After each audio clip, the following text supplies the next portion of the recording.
네, 오늘 주신 하나님의 말씀은 베드로전서 2장 4절에서 10절까지의 말씀입니다.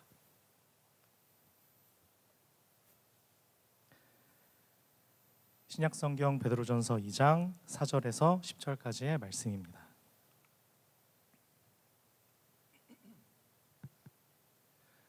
제가 가진 성경책은 신약성경 378페이지 어간에 있습니다. 베드로전서 2장 4절에서 10절까지의 말씀을 저 한 절, 여러분 한 절 교독하시고 마지막 10절은 함께 읽고 아멘으로 마치도록 하겠습니다. 제가 먼저 읽겠습니다.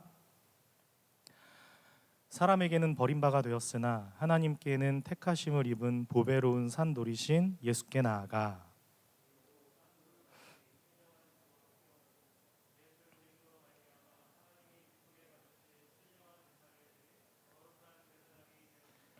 성경에 기록되었으되 보라 내가 택한 보배로운 모퉁이 돌을 시온에 두노니 그를 믿는 자는 부끄러움을 당하지 아니하리라 하였으니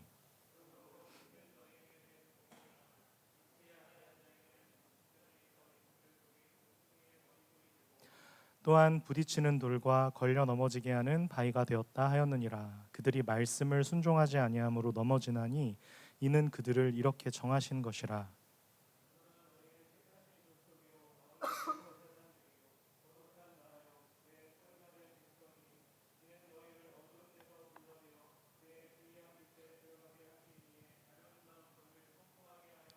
함께 읽습니다.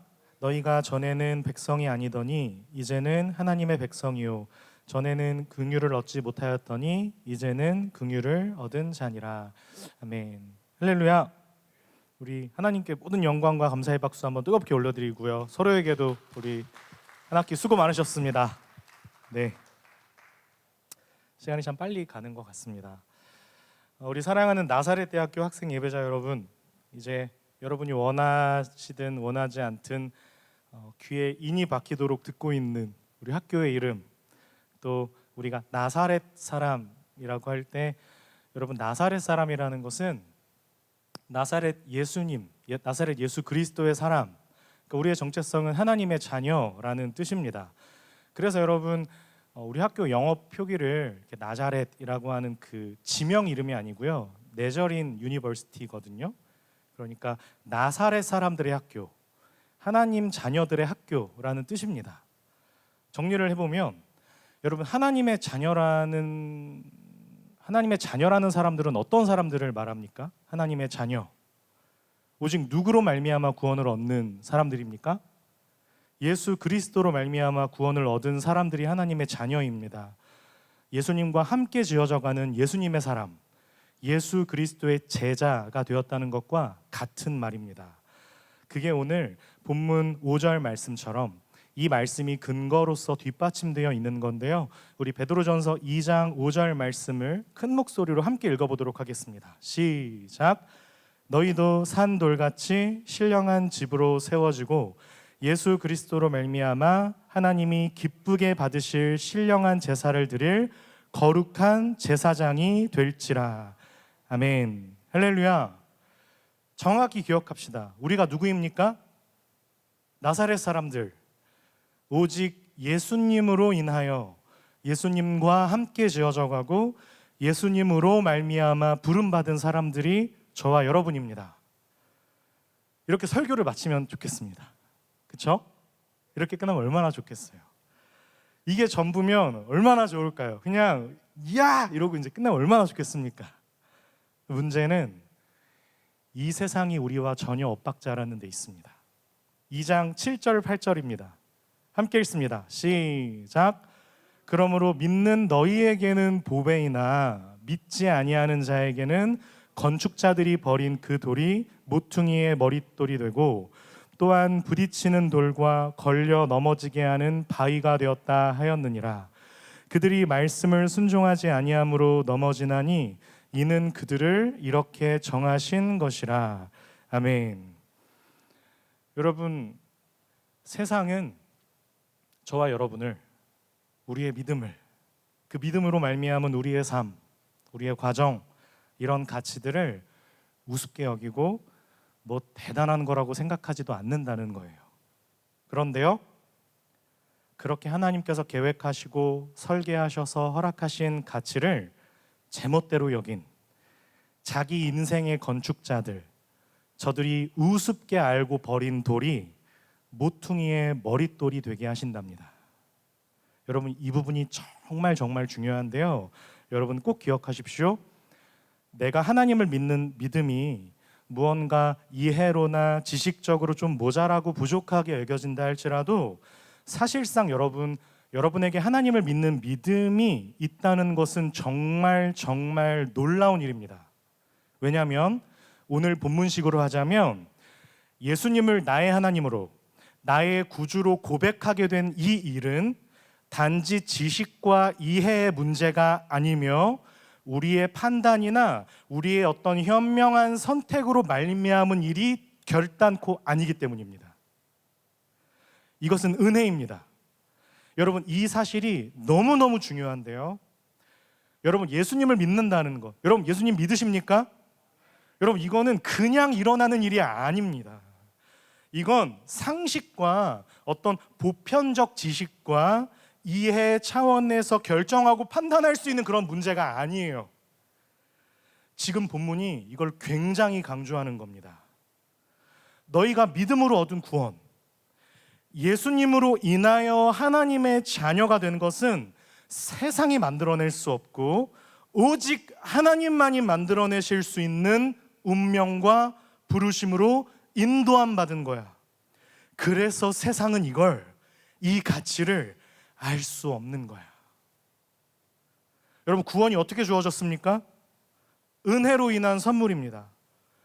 여러분, 그런데 선물로 주어졌다는 건 물론 여러분 거저받았다는 뜻이 있습니다. 그렇죠? 그런데 먼저 선행하는 의미는 거저받았다는 게 아니에요. 은혜로 주어진 선물이라는 것이 가장 선행하는 첫 번째 의미는 세상의 지혜나 능력으로 깨우치거나 선택하거나 살 수 있는 게 아니라는 거예요. 이건 하나님만이 주실 수 있다는 뜻입니다. 하나님이 주셔서 얻은 것이라는 의미가 더 중요합니다. 은혜로 받은 선물이라는 것.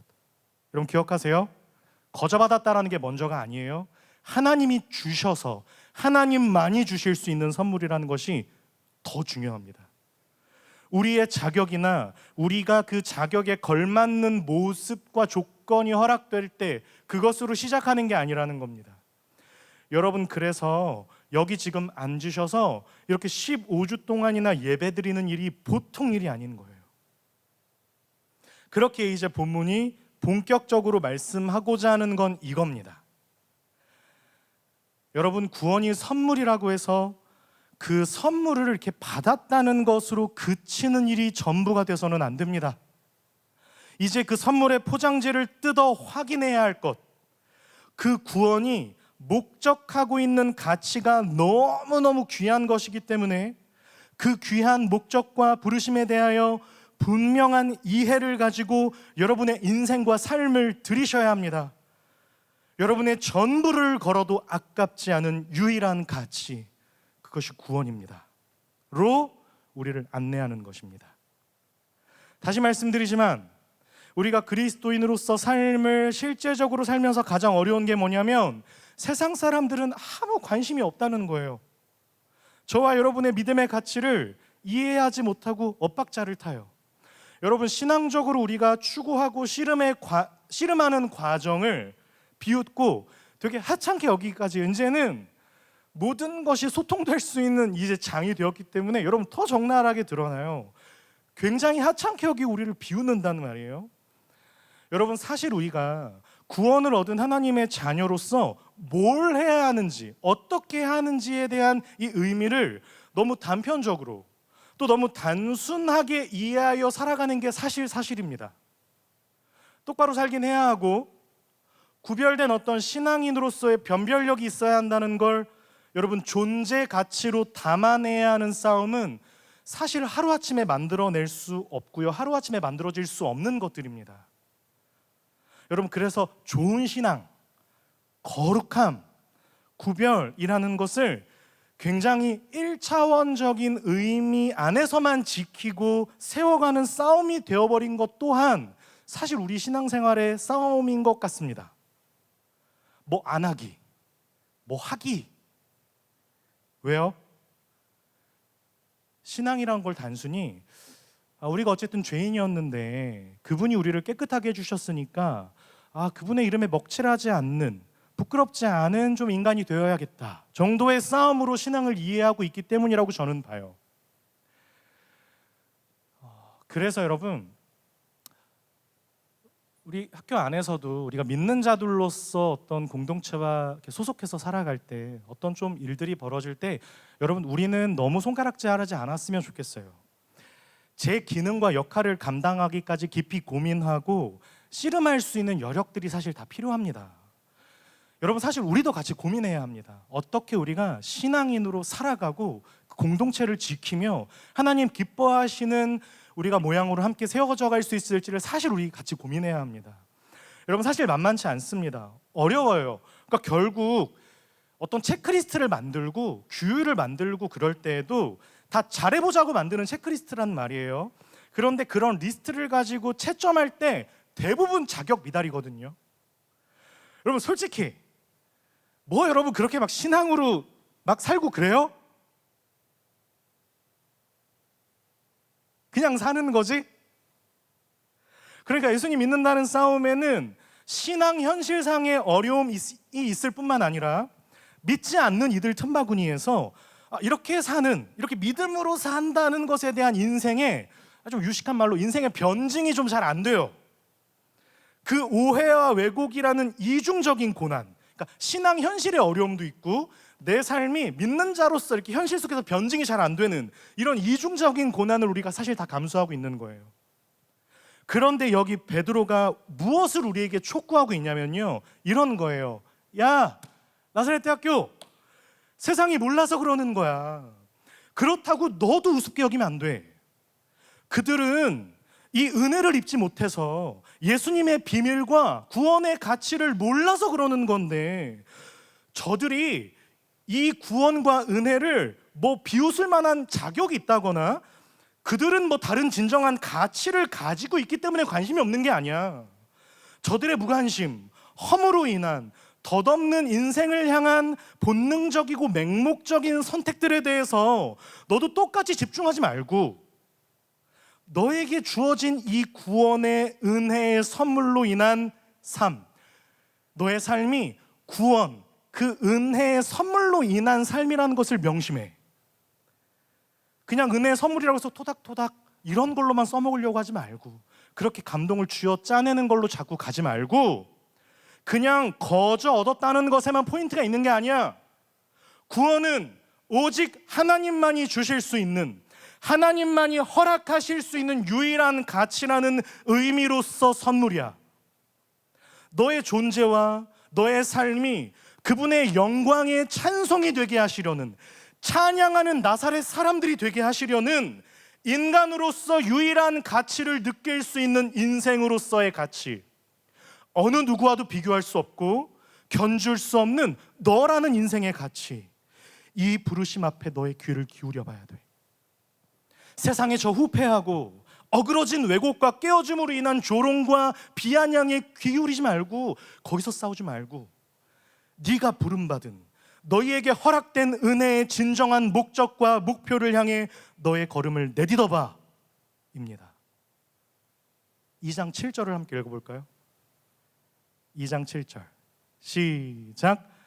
그러므로 믿는 너희에게는 보배이나 믿지 아니하는 자에게는 건축자들이 버린 그 돌이 모퉁이의 머릿돌이 되고. 아멘. 2장 9절입니다. 시작. 그러나 너희는 택하신 족속이요 왕같은 제사장들이요 거룩한 나라요 그의 소유가 된 백성이니 이는 너희를 어두운 데서 불러내어 그의 기이한 빛에 들어가게 하신 이의 아름다운 덕을 선포하게 하려 하심이라. 아멘. 여러분, 우리가 누구래요? 왕같은 제사장들입니다. 근데 여기서 제사장이라는 것은 여러분 잘 알고 계시는 하나님과 백성 사이의 중개자의 역할을 하는 사람인데요, 사실 그것을 먼저 의미한다기보다 1차적인 의미로서 이 문맥상 생각해 볼 때는 제사장이라고 할 때는 우리가 중개자로서의 의미보다 하나님께 받아들여질 만한 거룩한 존재가 되었다는 것이 먼저입니다. 문맥상 그 의미가 먼저예요. 그러니까 하나님이 받으시는 제사를 드릴 수 있는, 여러분 하나님께서 아무나 받지 않으세요. 하나님이 받으실 수 있는 거룩한 사람, 하나님 앞에 제사를 드리러 나갈 때 죽지 않는, 그분이 부르셔서 인도할 때 그 앞으로 담대히 나아갈 수 있는 거룩한 사람으로서의 제사장입니다.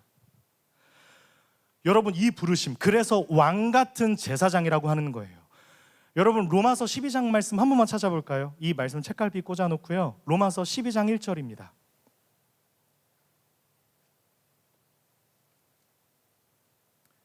신약성경 로마서 12장 1절 함께 읽습니다. 시작. 그러므로 형제들아, 내가 하나님의 모든 자비하심으로 너희를 권하노니 너희 몸을 하나님이 기뻐하시는 거룩한 산 제물로 드리라. 이는 너희가 드릴 영적 예배니라.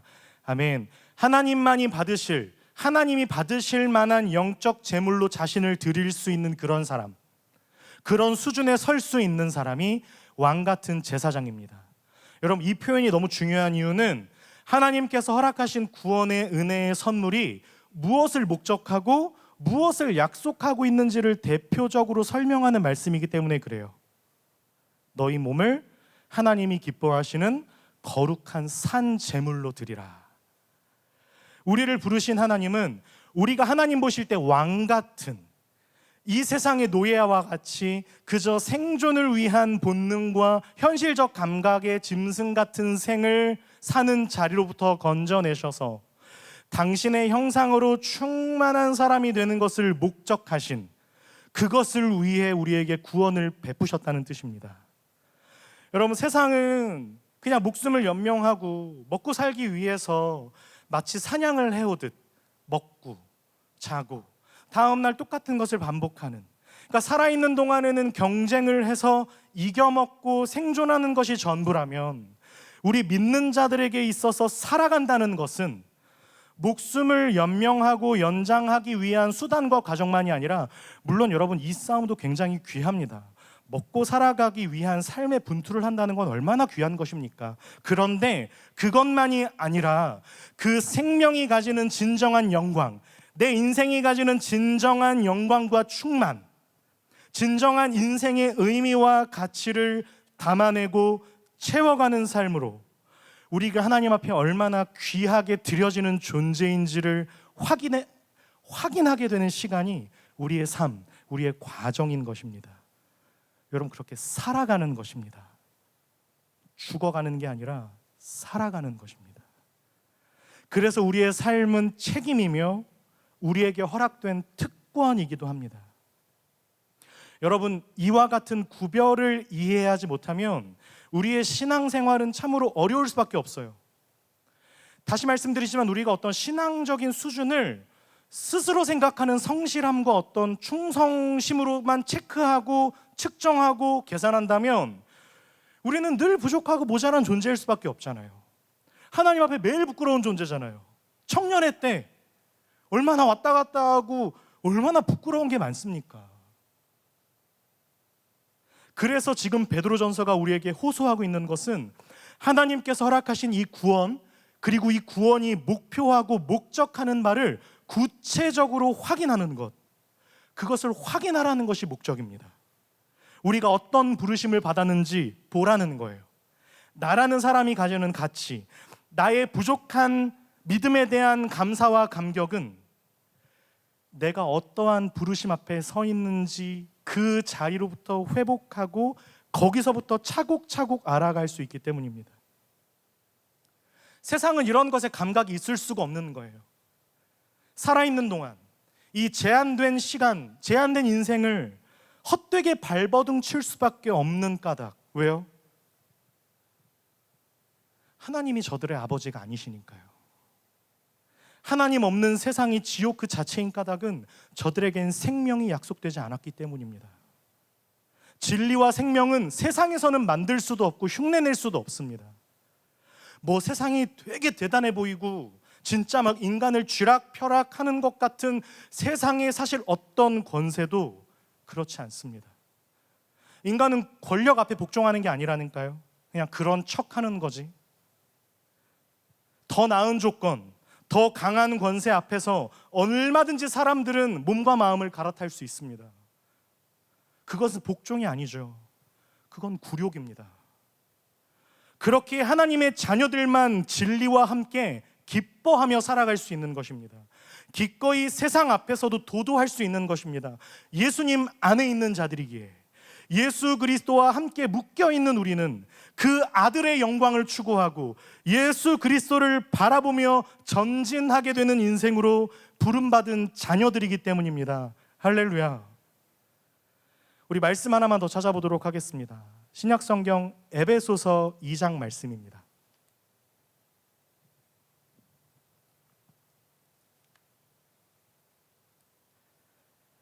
신약성경 에베소서 2장 20절 말씀을 찾아주시면 감사하겠습니다.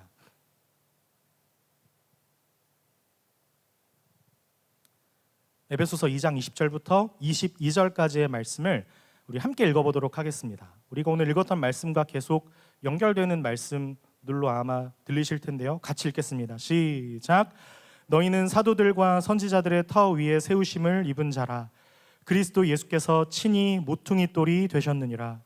그의 안에서 건물마다 서로 연결하여 주 안에서 성전이 되어가고 너희도 성령 안에서 하나님이 거하실 처소가 되기 위하여 그리스도 예수 안에서 함께 지어져 가느니라. 아멘. 할렐루야. 여러분, 예수님께서 친히 모퉁이 돌이 되셨답니다. 근데 반복돼서 나오는데, 여러분, 모퉁이 돌이라는 것은 유대인들의 건축적 개념에서 굉장히 중요한 의미여서 그렇거든요.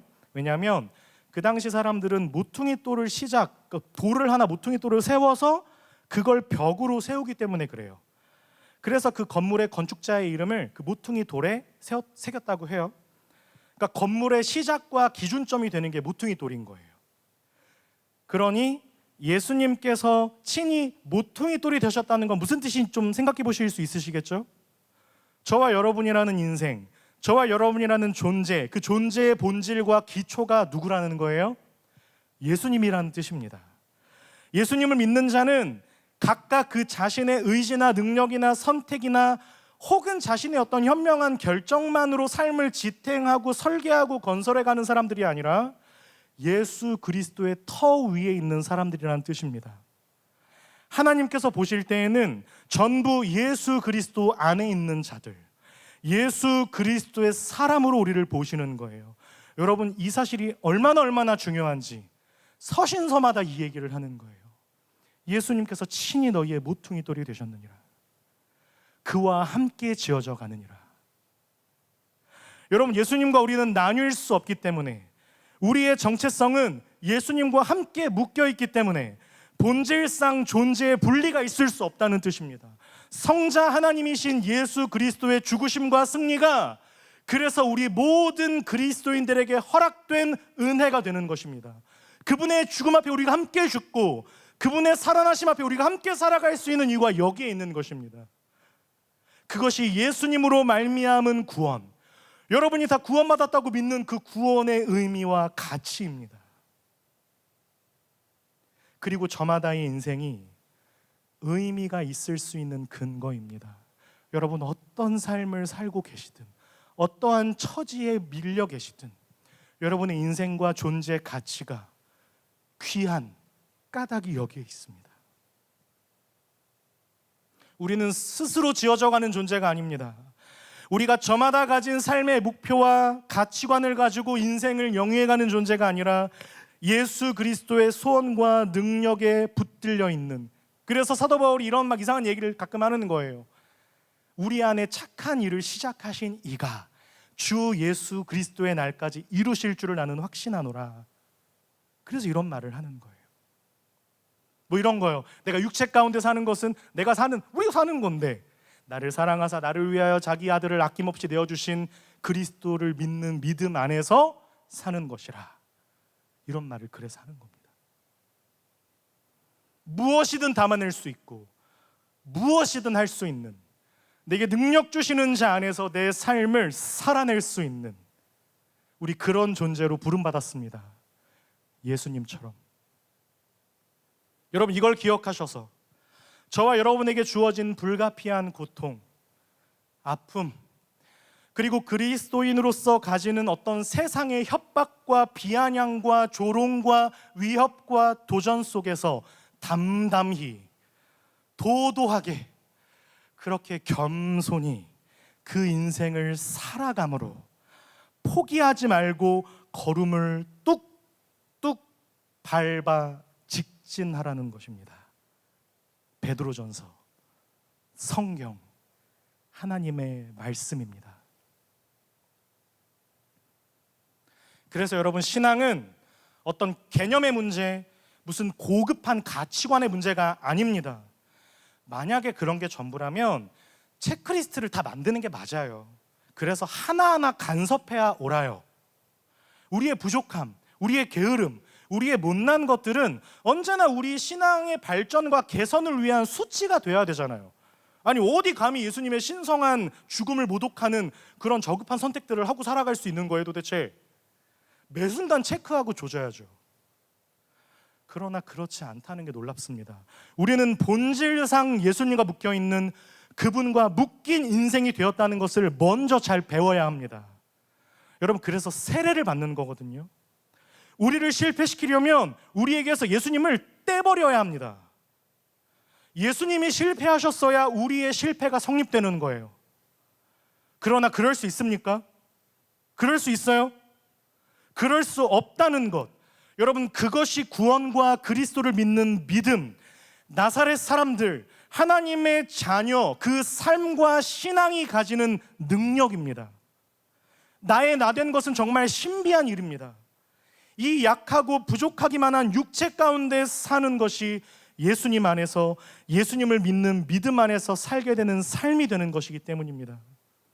그럼 우리가 게으르고 허비하여도 어찌됐든 예수님께서 하시니까 상관없는 걸까요? 그렇지 않죠. 여러분, 살면서 경험하셨겠고 경험하시겠지만 진심을 가지고 살아내는 이들과 보폭을 나란히 맞추지 못하는 게 부끄러운 겁니다. 여러분, 그런 건 보고 배우셔야 해요. 진심을 가지고 그 삶과 시간들을 마주하는 이와 함께 보폭을 맞추지 못하는 건 그게 부끄러운 거예요. 부끄러움을 감수하고 보고 배우시고 함께 크셔야 합니다. 나에게 다가오는 사람에게 그만큼 인격적인 존중과 진심을 다하지 못하는 게 부끄러운 일이에요.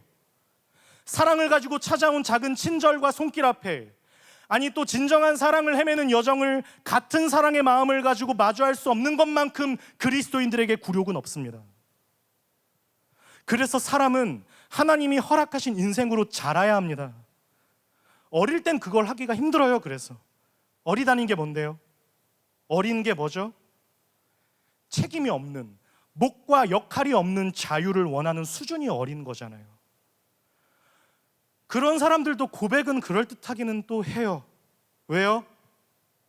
이미 고백 자체가 너무 절대적인 표현과 수식들의 향연이거든요.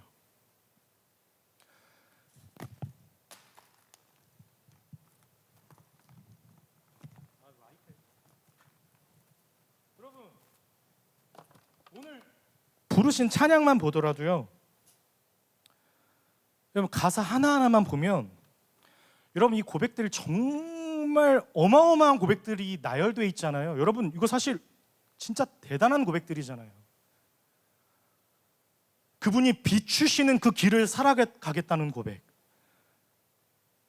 온 마음과 정성 다해 하나님의 신실한 친구, 그분과 정말 인격적으로 대화하고 고백하는 내가 친구로 살아가. 여러분, 얼마나 대단한 고백들입니까?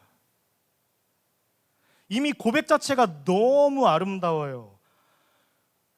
여러분, 그러나 그래서 말은 힘이 없습니다. 여러분, 하나님을 향한 고백은 반드시 그 사람의 존재 가치로 드러날 수밖에 없습니다. 그러니 인생을 고인 우물 안에서만 머무르려고 들지 말고, 자꾸 못하겠다고 안 가고, 못하겠다고 안 하고 안 찾고 그러지만 말고, 인생을 마주하는 데 필요한 능숙함과 담담함, 재치와 용기를 담아내기까지 나는 배워야 한다는 겸손함을 고백하실 수 있어야 합니다. 내가 만족할 만한 수준의 결과에 이르지 못할 것이 뻔한 과정이라 할지라도 하나님께서 시작하게 하신 일에 기꺼이 붙들리셔야 합니다. 선택적 신앙에 익숙한 태도는 사람을 키우지 못합니다. 여러분, 지금껏 어느 것 하나 당연한 것 없었습니다. 그러니 기꺼이 그 어느 것 하나에 여러분의 몫을 꼭 하시길 바랍니다. 사랑, 믿음, 소망이라는 것은 인격과 인격이 그 삶의 전 존재의 모든 의지를 동원하여 노력하는 것입니다. 여러분, 그게 사랑입니다. 우리의 책임은 조건과 자격으로만 주어진 게 아니라요, 우리의 순종은 하나님께서 우리에게 은혜로 허락하신 선물에 대한 반응이어야 합니다. 그러니 어찌 그 은혜를 노래하고 찬양하는 자가 하나님 앞에 인격적으로 주어진 삶과 터전에서 그분의 뜻 앞에 순종하며 살아가지 않을 수 있겠습니까? 은혜가 무엇입니까? 여러분, 은혜는 우리가 받은 것을 막 갚아드려야 하는 그런 게 아닙니다. 더러운 나를 건져주셨으니 똑바로 살아야 하는, 막 우리가 그렇게 이해를 해서 감사를 막 쥐어짜내야 하는 그런 것이 아닙니다. 여러분, 그럴 수도 없어요. 우리는 은혜를 갚을 수 없습니다. 여러분, 은혜란 죄 아래 붙잡혀 죄의 종로로 타던 우리를 하나님의 자녀로 불러주신, 그 죄와 사망의 그늘 안에서 꺼내어 주신 그 이유, 그 자체입니다. 그것이 은혜입니다. 그래서 은혜는 우리로 방탕하게 할 수 없습니다. 더 이상 우리가 감당할 어떤 몫이 없는, 고민할 것도 없고 분투할 것도 없고 씨름할 것도 없고 인생을 아름답고 행복하게 살고 싶다로 면제되는 인생이 될 수 없습니다. 죄의 종으로부터 하나님의 자녀로 옮겨진, 왜냐하면 그게 우리의 원래 자리였기 때문에, 그게 우리의 본래 정체성이었기 때문에, 하나님 말씀하시고 하나님께서 허락하신 인생으로서의 역할과 책임을 드리며 그 영광을 노래하는 자, 그것이 저와 여러분의 원래 자리, 원래 모습이었기 때문입니다. 그래서 은혜만이 인간을 무력으로부터 건져냅니다. 여러분, 은혜만이 인간을 허물로부터 건져냅니다. 은혜만이 오만과 편견의 드라이브로부터 우리를 멈춰 세울 수 있습니다. 우리는 비로소 이해해 갈 수 있고, 용서할 수 있고, 양보해 줄 수 있고, 기도라는 걸 할 수 있고, 친구를 위하여 내가 십자가를 짊어지는 자가 될 수 있는 것입니다. 사랑하고 섬기며 영혼을 살려내는 인생을 살 수 있게 되는 것, 여러분, 이것이 그리스도인, 이것이 나사렛 사람들, 이것이 하나님의 자녀가 되었다는 뜻입니다. 여러분, 죄 아래 살 때는 그 어떤 것으로부터 우리 영혼의 향방을 바로 할 수 없는 자리에 우리가 다 처해 있었던 겁니다.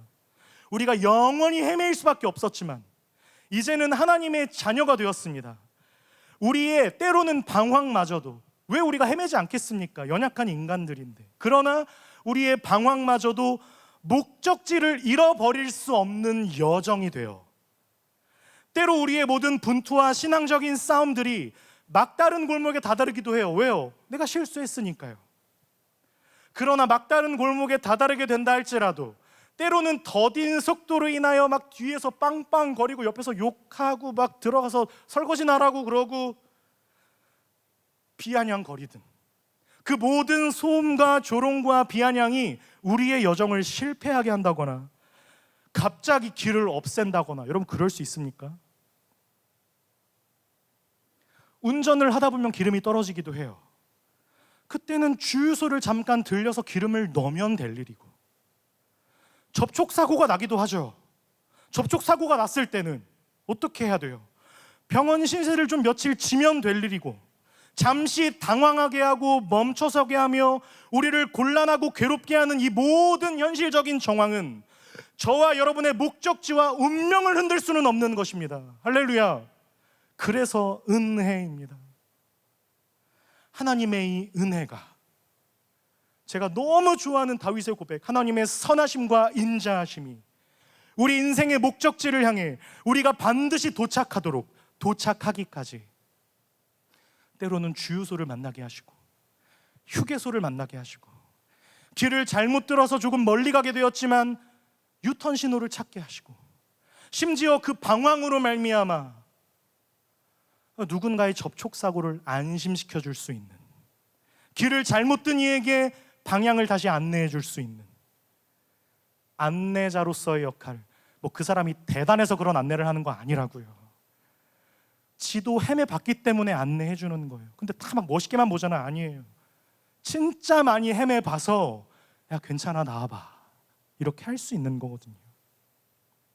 하나님이 그렇게 멋있게 포장시켜 주시는 거예요. 안내자, 왕 같은 제사장으로서의 역할까지 감당할 수 있는 우리 모든 삶의 과정을 그분이 사용하시는 것입니다. 우리의 모든 방황과 더딤, 우리의 모든 장애, 우리의 결함, 우리의 결핍, 씻을 수 없는 과거마저 결국엔 아무런 문제가 되지 않는 완전한 선으로 모두 합력하여 선을 이루실 수 있는 하나님이 계신다는 걸 보게 되는, 우리 모두 이 땅에서 멋진 나그네로 살게 되는 것입니다. 이 편지를 통해 베드로가 그것을 격려하는 것입니다. 그러려고 할 때마다 더 크게 뭐라고 할 거예요. 뭔데? 왜 그러고 사냐고? 그게 뭘 만들어내냐고? 밥 먹여주냐고? 그래서 예수님이 제자들에게 이런 말씀하신 것 같아요. 그 사마리아 여인과 대화를 할 때 먹을 것을 가지고 온 제자들에게, 나에겐 이미 먹을 것이 있다. 나에게 있는 이 양식은 하나님의 뜻을 이루는 그것이다. 뭐 그땐 제자들이 그 말을 이해 못했겠죠. 뭔 소리야? 우리의 존재, 우리의 삶이, 여러분의 삶이 하나님의 자녀로 부르심 받은 자녀로서 우리 아빠가 목적하신 분량까지 자라나 승리와 영광으로 채워지는 하루하루를 살아내는 이것이 구원의 여정이라는 것을 여러분이 더 밝히 알게 되신다면, 더 밝히 깨달을 수만 있다면, 그렇게 말씀을 정말 제대로 전할 수만 있다면, 우리가 그렇게 말씀을 함께 제대로 나눌 수만 있고 그렇게 기도할 수 있다면, 세상이 그리스도를 모르고 자기 인생의 노예가 되어 그저 썩어져가는 하루하루를 맞이하는 그로 인한 비명과 왜곡의 메아리 앞에 우리도 다를 것 없이 함께 침잠당하는 것으로 우리의 젊음, 우리의 청년의 때를 너무나도 아깝게 소비하지 않을 수 있는 것입니다. 오직 그리스도 안에서 승리를 향해 성숙하고 성장하는 참된 인간, 그리스도인이 되는 것입니다. 아기에서 청년으로, 청년에서 어른으로 그 때와 역할에 맞는 옷을 아름답고 다채롭고 고결하고 멋있게 입음으로 인생을 향유하며 전진할 수 있게 되는 것입니다. 그것이 여러분의 삶의 가치입니다. 사랑하는 나사렛 예배자 여러분, 하나님께서 허락하신 인생으로서의 자기 몫을 해내시기를 응원하고 축복합니다. 슬플 때는 울어야 합니다. 힘들 때는 괴로워해야 합니다. 그게 무슨 자기 몫이냐고요? 그런 것으로 이 세상에서 뭘 만들어낼 수 있냐고요? 하나님이 그 아들을 우리와 같은 몸으로 우리와 동일한 인생을 살게 하심으로 증명해 보이셨습니다. 확증하셨습니다. 그 하나밖에 없는 아드님은 세상에서 참 고통스럽고 아프게 사셨습니다. 무슨 뜻입니까? 진짜 헌규 목사님 설교 제목대로 그게 괜찮다는 것입니다. 그 인생이 괜찮다는 것입니다. 하나님의 뜻을 이루는데 예수 그리스도의 십자가로 질질질질 끌려가 결국엔 못 박혀 죽는 그 실패가 하나님의 뜻을 이루는데 방해가 되지 않았습니다. 방해라니요. 여러분, 그리스도의 죽음이 우리를 살렸습니다. 세상은 하나님께서 뜻하신 궁극적인 승리와 영광을 방해할 수 없습니다. 그래서 여러분, 우리가 함께 메어 달릴 수 있는 것입니다. 기꺼이 하나님의 뜻 앞에 나를 쳐서 복종시킬 수 있는 겁니다. 왜요? 하나님의 뜻은 우리를 망가뜨리지 않고 우리를 살려낼 수 있는 유일한 진리이기 때문입니다. 이제 우리 모두는 단 한 사람도 예외 없이, 여러분이 가지셨든지 못 가지셨든지, 좀 잘 배우셨든지, 아니면 지금 기말고사 벌써 좀 망하셨든지, 강자이든지 좀 약자이든지 그것이 상관없어요. 우리의 진정한 필요와 가치를 예수 그리스도를 벗어나서 확인할 수 있는 인생은 단 한 사람도 없습니다. 여러분, 이것이 신앙의 가장 중요한 가치입니다. 약할 때나 강할 때나, 부요할 때나 가난할 때나, 그것이 인간을 들었다 놨다 하는 것이 아니라, 우리는 그렇게 느끼지만 우리의 정체성, 우리의 고백의 진정한 기초는 능력 주시는 주인, 죽음으로부터도 생명을 잉태하시는 예수 그리스도로 인함입니다. 그러니 사랑하는 나사렛 예배자 여러분, 가졌다고 맨날 그런 것만 막 SNS에도 뭐 자랑하고 그런 거 하지 마시고, 맨날 나 어디 갔다 이런 것만 하지 마시고, 많이 가본 사람들이 이제 그만하셔도 돼요. 못 가본 사람들 얼마나 부러운데요, 그런 게. 그리고 또 없는 것으로도 너무 부끄러워하지 마시고, 저마다의 고귀함과 아름다움을 예수 그리스도의 옷자락으로부터 찾아내시기를 축복합니다. 기꺼이 내어주시고 기꺼이 받아내시기를 축복합니다. 여러분이 혹 낮의 해와 같은 인생으로 부름받으셨다면 기꺼이 그 인생을 찬란한 하나님의 영광으로 비추며 그 영광의 주인이시며 사실 그 빛의 주체자이신 예수 그리스도만을 자랑하고 기뻐하는 몫을 여러분 잘 감당해 주십시오. 그러나 저는 개인적으로 낮의 해만큼이나 밤의 달도 좋아합니다. 그분 안에서는 밤의 달처럼 사는 인생도 빛이기 때문입니다. 같이 한번 기도하도록 하겠습니다.